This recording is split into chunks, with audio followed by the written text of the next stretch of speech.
I thought perhaps she was seeking reconciliation. Maybe Dad longed to see both his children together again. Maybe I needed that too. The evening of the gathering, I arrived early as always. Sarah was already there, clutching a bottle of wine, her smile forced and brittle. Dad sat in his armchair, dressed sharper than I'd seen in ages. He even tossed out a quip when I entered, something about me finally mastering the art of a clean shave. For a fleeting moment, it felt almost normal. We settled at the table. Sarah had prepared dinner, or more likely, ordered takeout and discarded the packaging, and Dad was in an unusually cheerful mood. He chuckled, shared old anecdotes, and raised his glass in a frail but heartfelt toast. For one naive second, I let myself believe things might be shifting for the better. Then Sarah said, "Evan's been such a support all these years, hasn't he?" The room fell silent. I wasn't expecting compliments or even agreement, but what came next hit like a punch. Dad let out a harsh, bitter laugh and said, "Support? That boy's been a burden, always lingering, always hovering. You think it's admirable? It's pathetic. A real man wouldn't squander his life playing caretaker. He'd have a family, a purpose, not just clinging to me like a shadow." I froze, my spoon suspended midair. Sarah parted her lips, then clamped them shut. She glanced at me, then down at her plate, and Dad kept going. "You think I'm proud of that? Of being the man whose son never left, never amounted to anything? Go ahead, praise him if you want, but don't act like he's anything but a failure, a shame." My heartbeat thundered in my ears. The room seemed to shrink, as if the air had been sucked out. I stood, slowly, deliberately, reached into my jacket, and pulled out the bundle of receipts I always carried. Hospital bills, prescription costs, grocery tabs, insurance copays. Thousands of dollars in sacrifices documented in ink. I set them on the table before him. He glanced at them like they were garbage. Then I looked at Sarah.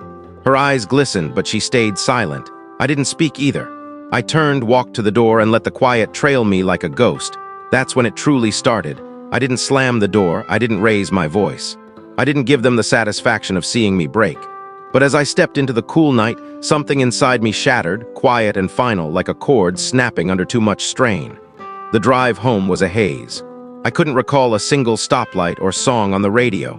I just gripped the steering wheel harder than necessary, blinking rapidly to hold back tears. That night, I didn't sleep. I lay in my small apartment, staring at the ceiling of the only place that was truly mine. My phone buzzed once, a text from Sarah. "He didn't mean it." I stared at it, then set the phone face down. It was the kind of excuse you tell yourself to avoid facing the truth. But I was done with excuses. The next morning, I took a day off work and did something I hadn't done in years. I stayed still. No errands, no checking on Dad. No cleaning, fixing, or managing anything that wasn't mine. It felt unnatural, like missing a step and stumbling, even though I was finally standing firm. By midday, Sarah called. I let it go to voicemail.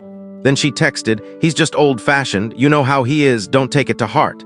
That was the breaking point, because it wasn't just how he is.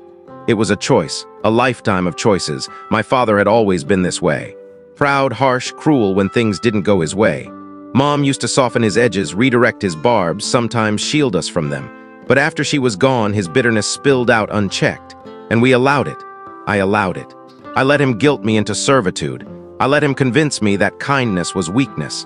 I paid his bills, carried his burdens, while he chipped away at my worth with every insult. So I began making changes. First, I contacted the clinic and informed them I'd no longer cover his copays. "We'll need his signature to shift billing responsibility," the receptionist said. "That's fine," I replied. "He's an adult." Then I called the pharmacy, removed my payment details, and canceled the auto refill I'd set up years ago. I listed every subscription, every bill, every account tied to my name that propped up his life.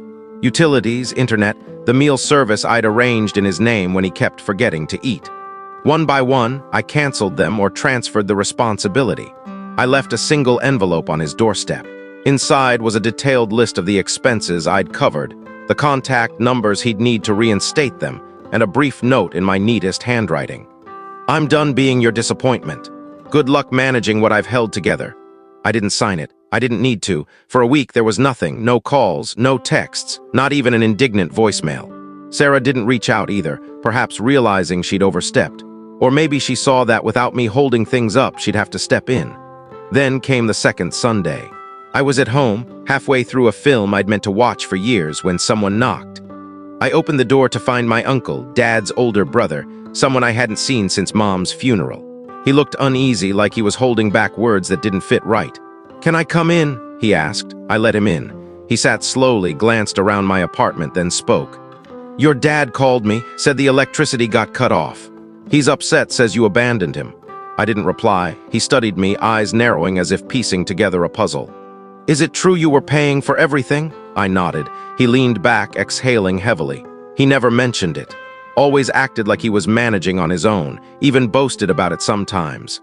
I stayed quiet. What was there to say? Then he said something that lingered. "You know, Evan, some people can't handle being helped. It makes them feel diminished." I shrugged. "Then he'll have to learn to live diminished." My uncle gave a small, not unkind, chuckle. "I suppose he will." He didn't stay long. After he left, I felt lighter. Not whole, not healed, but lighter. Like the part of me that had been stuck was finally starting to shift. The quiet didn't last, of course.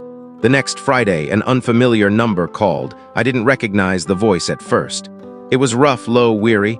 "Evan." A pause. "It's your father." I waited. "I got the bills and your note."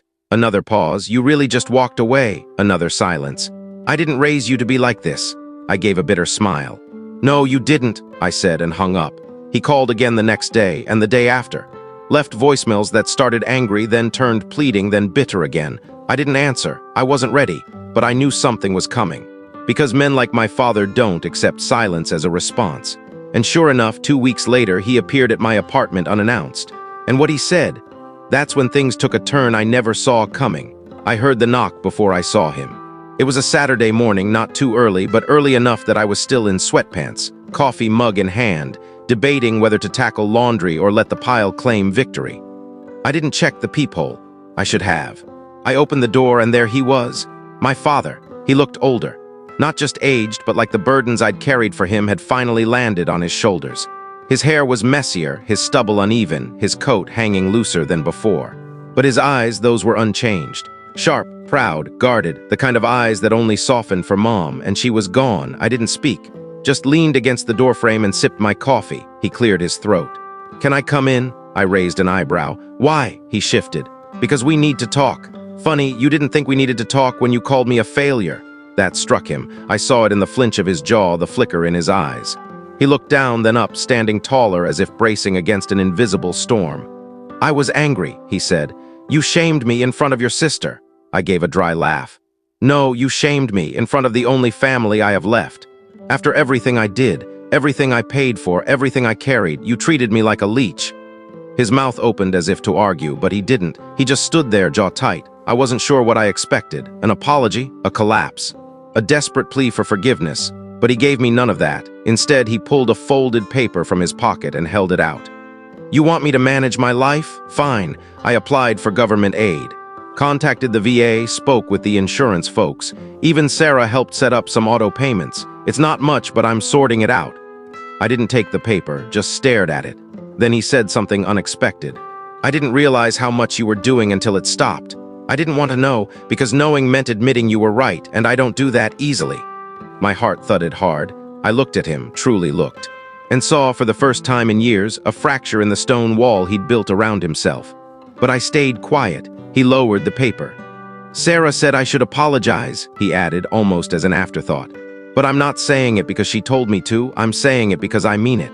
He took a shaky breath. "I'm sorry, Evan, I was wrong." There it was, yet I didn't feel the triumph I expected. No surge of justice.